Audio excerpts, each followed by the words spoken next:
What's a terrible addiction that no one really mentions?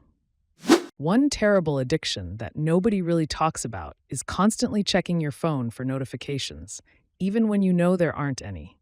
You keep unlocking your screen, scrolling through the same apps, refreshing feeds, hoping for something new.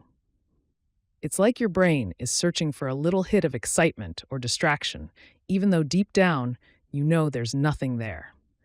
It can eat up hours of your day without you even noticing, and it leaves you feeling restless and anxious when you can't reach for your phone. Compulsive buying. My aunt was a QVC home shopping channel aholic. The house was full of unopened boxes and all kinds of unused gadgets and things. She always was getting multiple boxes daily. It was sad to watch her. And when I was a child, the primary way my mother expressed love was to buy me something I wanted. It was a reward system.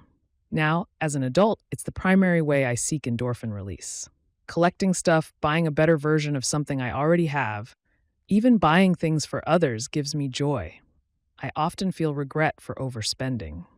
Similar to the shame of getting too drunk or doing something stupid while on drugs. I'm not making such bad decisions that it keeps me from being on top of my bills, but I should definitely be saving more. Overthinking. It creeps up on you, and suddenly you're stuck in loops, replaying the same scenarios in your head. People rarely talk about how exhausting it really is. Always being in a relationship and not being capable of being alone. Very understated addiction. Codependency is a serious issue I see with too many people. Overworking. You're not a hero, you're a victim. Wish my fiancé knew this. I miss him. The 70-hour weeks are really killing our relationship. Buying a bunch of fresh produce with the full intention of eating healthy, only to let it slowly die in the fridge while you order takeout. It's like, yes, I'd love a side of guilt with that pizza, please. TikTok endless scrolling social media feeds. Shit has irreparably fucked my brain. I have to watch everything on max speed now. Sometimes even a 1 to 2 minute TikTok video is too long for me, let alone a 10+ minute YT video. Controlling other people. I've had certain people do that so much to me, as though everything they do or think they know is the one correct way to do anything, dismissing my experience as invalid, talking over the top of me, being rude TF about it, and treating with utter disrespect. I think it's an addiction to power. Solitude. Sometimes the bullshit of other people forces you to spend time alone. The quiet and the clam becomes very addicting, yet you know it's still toxic, but don't really have much of a choice. Edit. In solitude, I mean isolation, for those of you that see a difference between the two. 2. It seems some are misunderstanding what I said, disregarding the context of the post thread. What is toxic is an addiction to isolation solitude, not solitude isolation itself. It is harmful to a person and their life when it's excessive and impedes one's life mentally or socially. It is definitely not always the case, but may become so when it becomes excessive, hence the addiction part.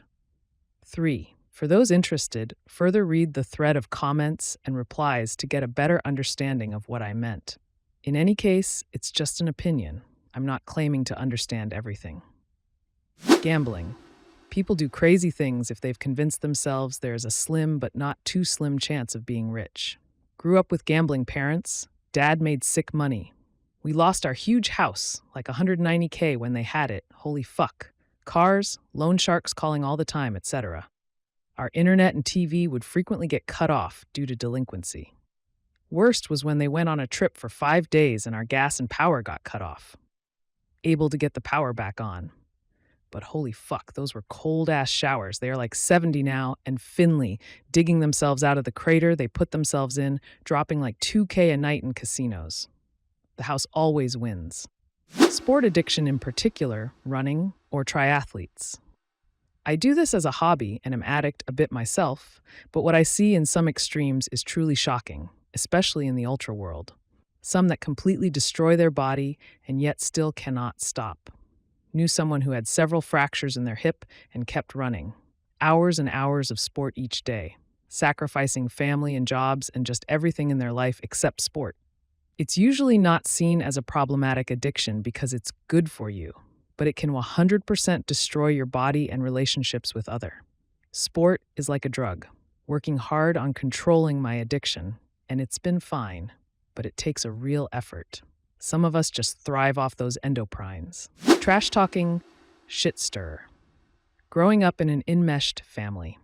My parents were incapable of making friends or finding companionship. They had a horribly toxic relationship with one another. Any person they came across would be the bane/below their existence for some reason. This mentality trickled down to my two sisters, who I later realized shared the same toxic traits of trash-talking people from decades ago to best friends to random people in passing. I realized after being married to my wife what an actual normal household looks like, where people just get along and don't have a problem with one another. Did it hit me that my family was horribly toxic to new and old people? It is addicting to rip people apart to lift yourself up, especially in group/friendship settings. It's so easy to just go off on friends and people about minor stuff that would probably destroy your relationships in an instant. People who are trash talkers/shit stirrers don't even realize that they're the problem. They just notice that people stop talking or socializing with them after a certain period of time and then play victim in a vicious cycle over and over again. Alcoholism. People don't realize that it can with social drinking, going out with your friends, getting drunk with your friends 3 times a week, blacking out once a week. But you're not an alcoholic. Then casually drinking on the weekends by yourself. Then 6 to 8 on a Saturday. But you're not an alcoholic, just 1 after work. Okay, just 2 after work. 3, 4. But you're still going to work. Your bills are paid. Your relationships are maintained. You're not an alcoholic, you just like beer. Working gets rougher. You feel exhausted/fatigued.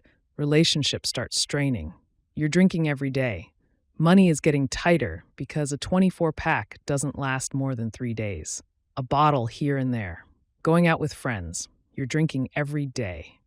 Okay, maybe you're an alcoholic, but how do you stop now? Even if it doesn't get to the extent of drinking every day. Consistently binge drinking or drinking alone are slippery slopes. Denial runs rampant because most alcoholics I know are functional alcoholics. Your liver doesn't care that you can hold a job. Your relationships will start to fail when you put alcohol first. You could feel so much better with sobriety. Teaching middle school.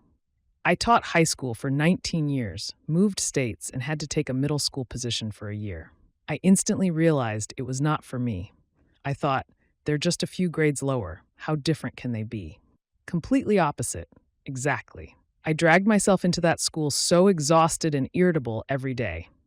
I quickly realized that 1 middle schooler with bad behavior equals 5 high schoolers with bad behavior. My humor went right over their heads. The misbehavior itself was a type of misbehavior I'm not used to. Also, high schoolers sleep. Middle schoolers scream. High schoolers will sometimes be apathetic. Middle schoolers throw things.